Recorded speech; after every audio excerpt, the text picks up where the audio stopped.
the silence dark, whispers in the midnight park. The night is cold, there's no escape. Ghostly figures take their shape. Hello, horror fans, and welcome to Real Talk Horror Edition. I'm your host, Josh, and I'm thrilled to have you join me for today's deep dive into the dark, twisted world of Rob Zombie's The Lords of Salem. If you're new here, this series is all about exploring the eerie, the bizarre, and the unsettling, and no one does unsettling quite like Rob Zombie. This is the space where we embrace the macabre, question what makes horror so compelling, and occasionally cringe at the boundaries that filmmakers like Zombie love to push. Grab your headphones, settle in, and prepare for a journey into one of the most haunting and polarizing entries in his career.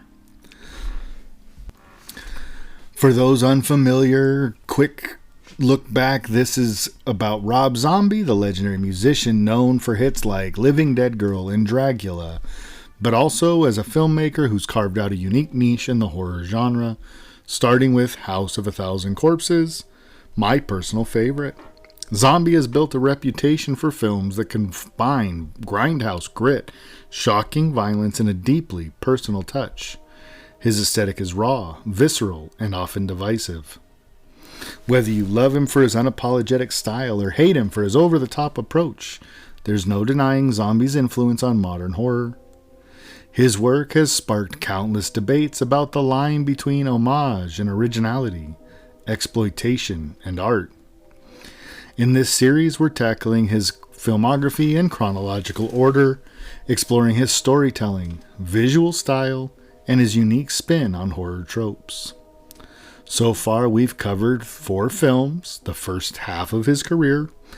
House of a Thousand Corpses introduced us to the chaotic, blood-soaked world of the Firefly family, blending campy humor with grindhouse terror.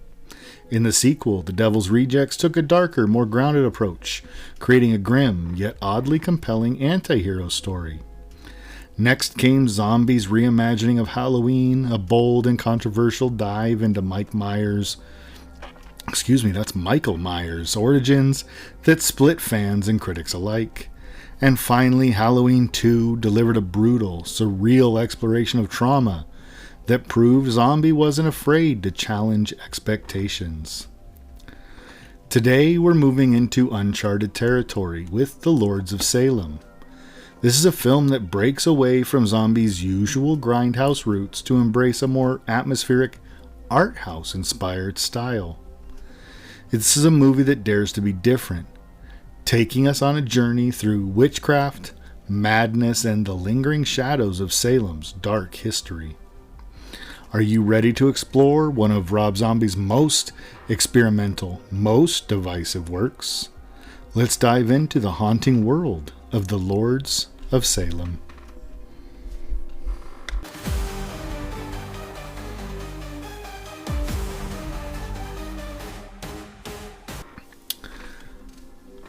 Released in 2012, The Lords of Salem marked Rob Zombie's 5th and most experimental film to date. The movie stars Sheri Moon Zombie as Heidi Hawthorne, a radio DJ living in Salem, Massachusetts. Heidi receives a vinyl record from a band called The Lords, which she proceeds to play on air. What starts as an eerie curiosity quickly unravels into a nightmarish descent as the music awakens something sinister tied to Salem's dark history of witchcraft. Sheri Moon Zombie delivers a compelling performance as Heidi, bringing vulnerability and unease to a character caught in a web of supernatural manipulation. The cast also includes veteran actors like Bruce Davison, who plays an inquisitive historian digging into Salem's past, and horror legends Dee Wallace, Meg Foster, Patricia Quinn, and Judy Geeson, whose portrayals of the witches add both charm and menace to the story. The film's narrative is hauntingly simple yet layered. This is a story of predestination and revenge. Centuries-old witches seeking to reclaim their power through Heidi, a modern-day descendant of Salem's infamous prosecutors. But Zombie complicates the tale with surreal imagery, cryptic symbolism, and psychological horror that leaves much open to interpretation. The Lords of Salem represents a significant departure from Zombie's earlier works, which were defined by their chaotic, grindhouse-inspired energy. Where House of a Thousand Corpses and The Devil's Rejects reveled in carnage and grit, this film takes a more restrained, atmospheric approach. Zombie has cited classic psychological horror films like Stanley Kubrick's The Shining and Roman Polanski's Rosemary's Baby as inspirations, and their influence is evident in the film's slow burn pacing and unsettling ambience. The shift in style was a bold move for Zombie, as he stepped away from the frenetic editing and relentless violence that had defined his previous films. Instead, he focused on creating a moody, dreamlike experience. The film's haunting score, composed by John Five and Griffin Boyce, plays a pivotal role in establishing its eerie atmosphere. The titular record by The Lords serves as a central motif, with its hypnotic, droning melody casting a spell over both Heidi and the audience. The production of Lords of Salem wasn't without its challenges. Working on a limited budget, Zombie had to scale back some of his more ambitious ideas. Despite these constraints, the film is visually stunning, with elaborate set design and surreal imagery that elevate its relatively straightforward plot from the ominous apartment complex where Heidi lives to the lavish, nightmarish sequences that blur reality and hallucination. The film feels meticulously well crafted. When The Lords of Salem was released, it received a mixed response from critics and audiences. Some praised its bold departure from Zombie's usual style, highlighting its visual artistry and atmospheric storytelling. Others, however, found its pacing slow and narrative too abstract. The film wasn't a box office hit, but has gained quite the cult following, with many fans appreciating its ambition and willingness to experiment. For Zombie, this movie was an opportunity to prove that he could do more than grindhouse horror. And whether or not you think he succeeded, it is undeniable that Lords of Salem stands out as one of his most distinct works. What makes Lords of Salem special is its willingness to take risks. This is not a crowd pleaser in the traditional sense. It's slow, surreal, and unsettling. But for those who appreciate horror that leans into psychological and symbolic territory, this is a fascinating piece of work.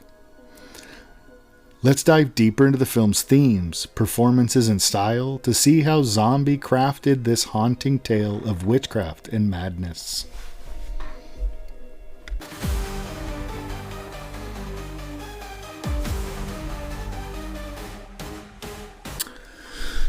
So Lords of Salem is a tale of descent, both literal and figurative.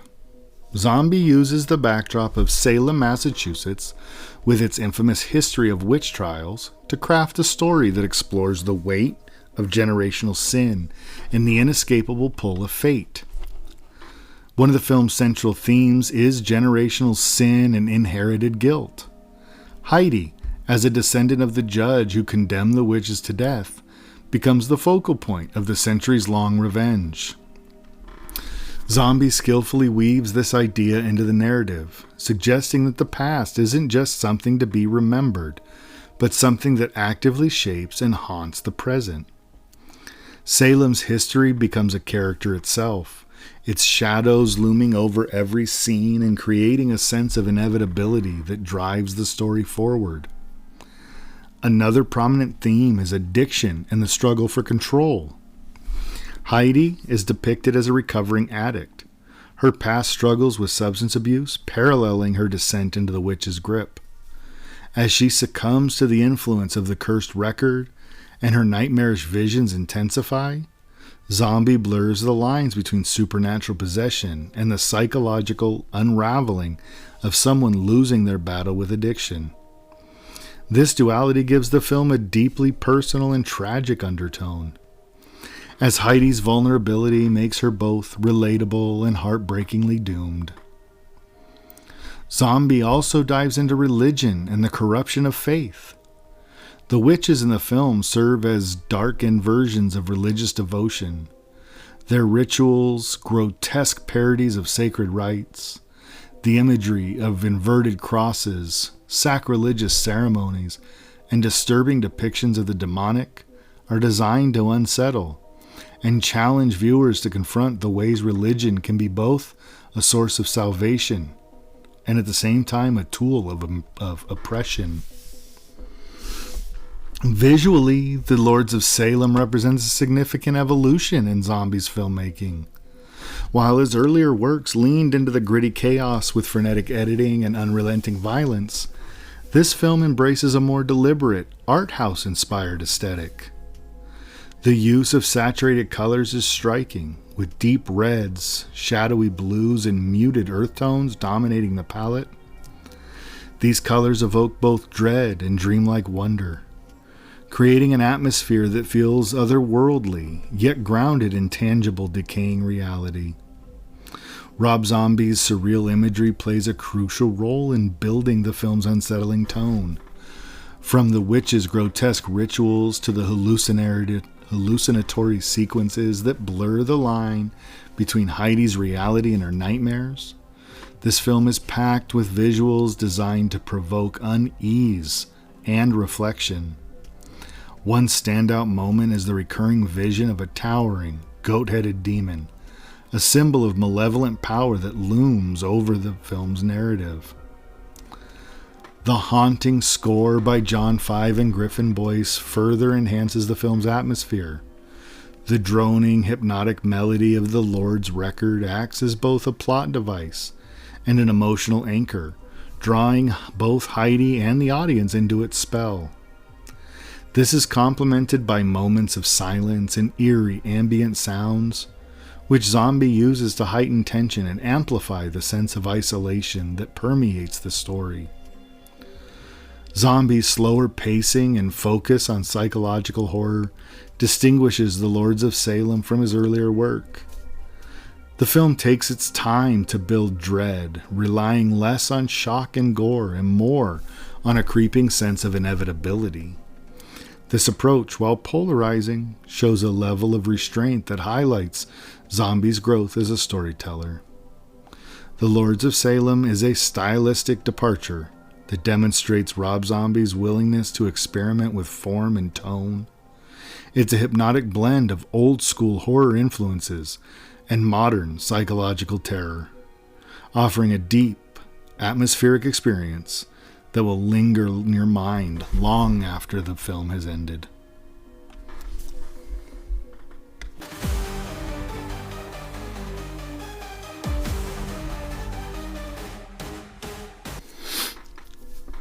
The characters in The Lords of Salem are a mix of deeply human, relatable figures and larger-than-life, sinister archetypes, brought to life by a talented ensemble cast.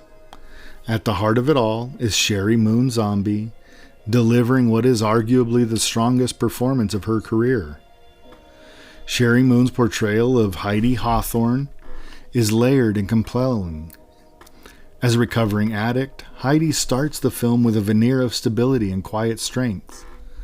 But as the story unfolds, her descent into paranoia and despair becomes both heartbreaking and terrifying.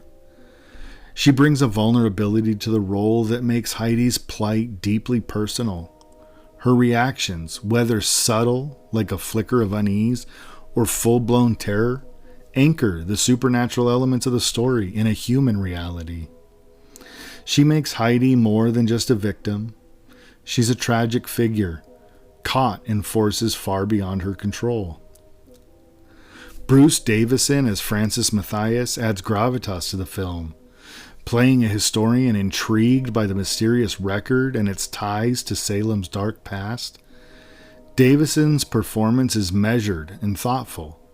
He brings an academic curiosity to the role, which contrasts sharply with the more visceral horrors unfolding around him. His character acts as the audience surrogate, digging into the coven's history and trying to make sense of the inexplicable. The Coven of Witches is portrayed by an impressive group of horror icons, focus on the trio of Dee Wallace, Patricia Quinn, and Judy Geeson. Each brings a unique energy to the role, creating a group that's equal parts charming and malevolent.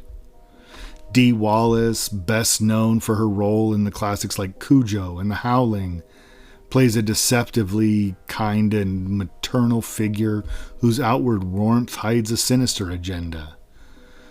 Patricia Quinn, beloved for her turn as Magenta in the Rocky Horror Picture Show, imbues the character with this theatrical flair, delivering her lines with an unsettling mix of humor and menace. Judy Geeson, in her role as the Coven's de facto leader, exudes icy control and malevolence, her every movement and expression radiating power and malice. Together, these women create a coven that feels both timeless and deeply rooted in Salem's bloody history. Their performances are magnetic, and their presence dominates every scene they're in, adding a sense of dread that'll linger with you. The supporting cast further enriches the film. Ken Foree and Jeff Daniel Phillips play Heidi's radio co-host, Herman Whitey Salvador and Herman Jackson. Their camaraderie with Heidi adds moments of levity and normalcy, providing a stark contrast to the film's darker elements. Whitey in particular shows a quiet affection for Heidi, and Phillips' understated performance gives their friendship a touching sincerity. Special mention should be made of the smaller but memorable performances like Meg Foster as Margaret Morgan, the original Coven leader. Foster's appearance is haunting. Her wild eyes and raw, guttural delivery make her an unforgettable embodiment of malevolent power. Every actor in the Lords of Salem seems perfectly cast, and their performances enhance the film's immersive atmosphere. From Heidi's fragile humanity to the witch's otherworldly menace, the characters are brought to life with a depth and intensity that makes the film's surreal, supernatural horror all the more effective.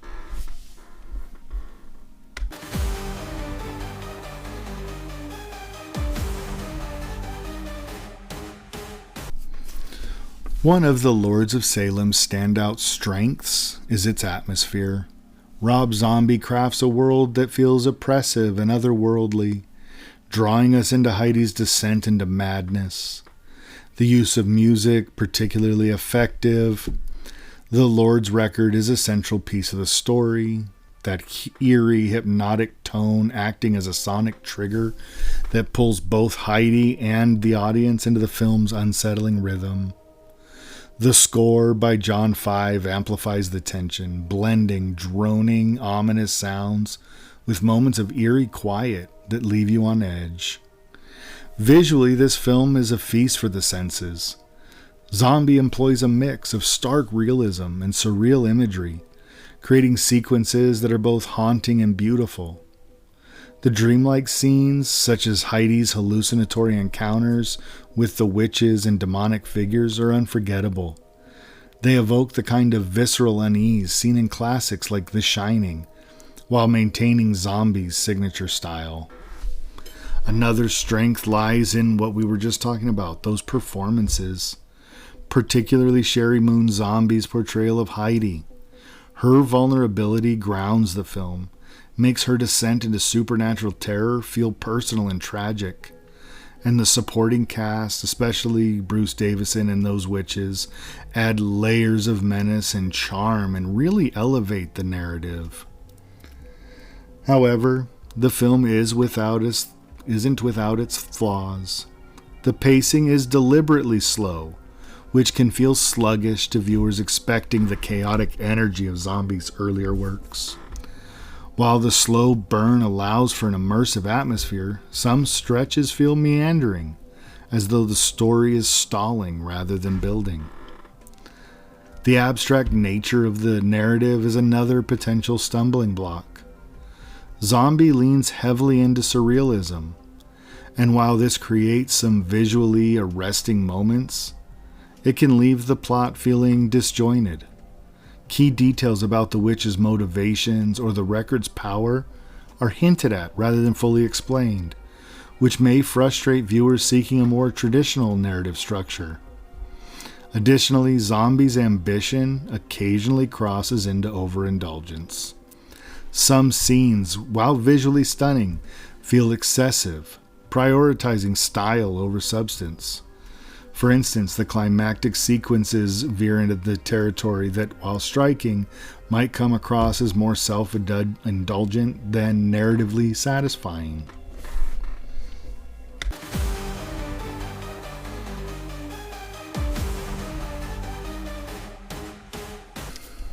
Now, when I first watched The Lords of Salem, I was taken aback. This is a significant departure from Zombie's earlier work.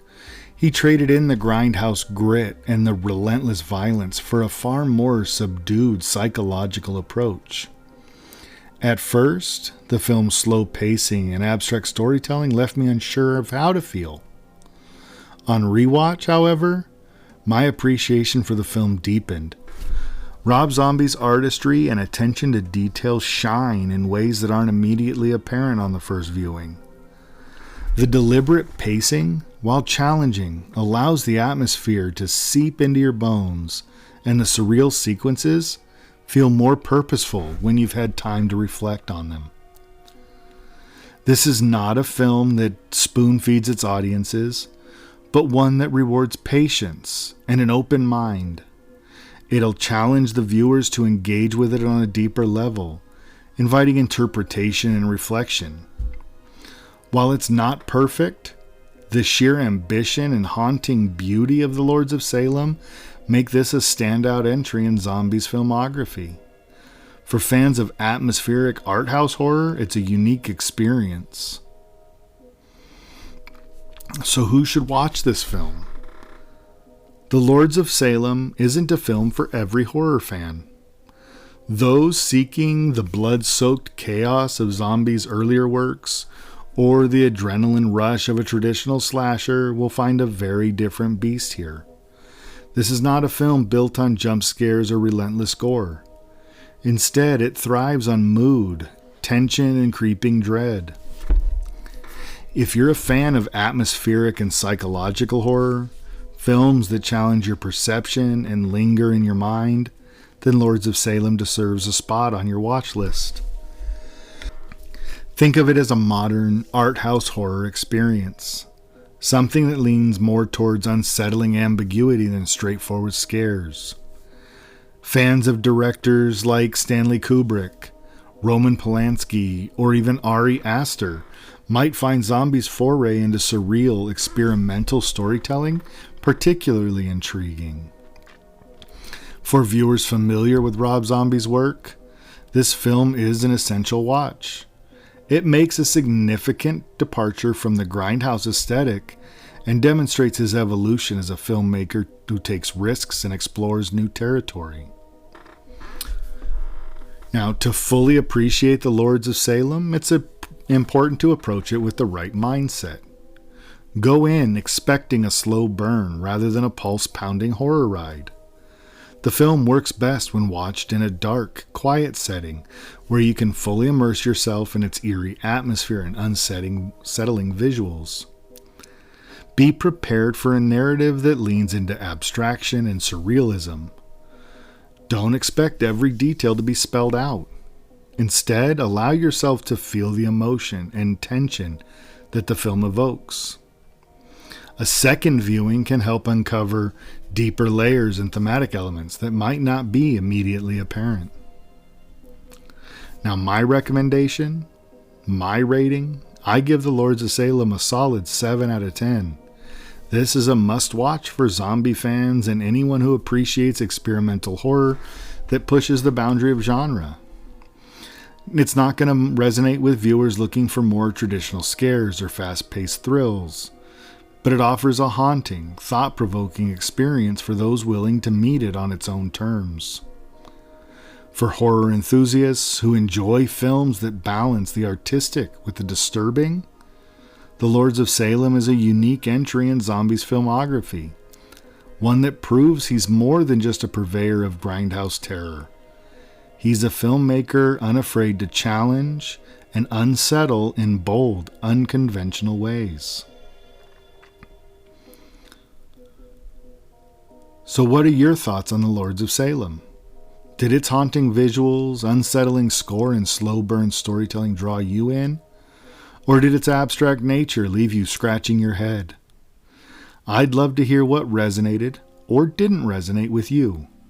Was Heidi's descent into madness chilling or too ambiguous?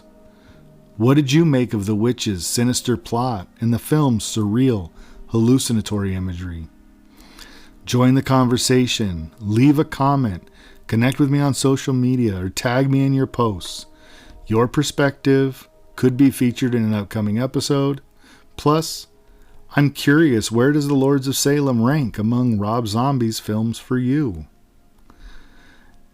And next time on Real Talk Horror, we're turning up the adrenaline and diving into Rob Zombie's 31. This film takes us back to Zombie's grindhouse roots with a twisted, high-octane carnival of horrors. Expect relentless gore, over-the-top villains, and a deadly game that pushes its characters and the audience to the brink. If you're a fan of Zombie's grittier side, you are in for a treat. And again, thank you so much for tuning in to this episode of Real Talk Horror Edition. Your support means the world to me, and it's what keeps this horror journey going. If you enjoyed this episode, don't forget to hit that subscribe button, leave a review, and share the podcast with your fellow horror fans. Be sure to follow me on social media. I'm on Instagram and Threads at RealTalk, or just email at therealrealtalk@gmail.com. Come join us. We'd love to dive deeper into Rob Zombie's work and other films we've discussed. Until next time, stay spooky, keep exploring the shadows, and remember, horror is always better when it's shared.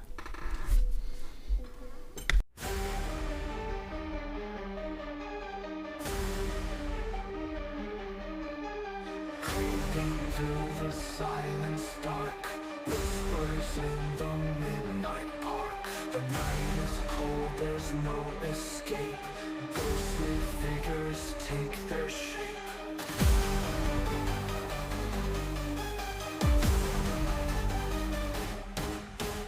Shadows play a twisted game. Fear and terror stake their claim. Footsteps follow close behind. Haunting thoughts invade your mind. Run away, but they won't go. In the darkness, fear will grow. Midnight shadows come to play. In your dreams, they'll always stay.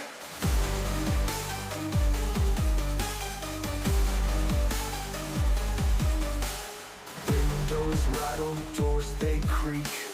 Ghostly whispers start to speak. Every corner hides a fear. Close your eyes, they're drawing near. Candles flicker, spirits call. In the night they'll take it all. Midnight strikes, the clocks rewind. Nightmares now are intertwined. Run away, but they won't go. In the darkness, fear will grow. Midnight shadows come to play. In your dreams, they'll always stay.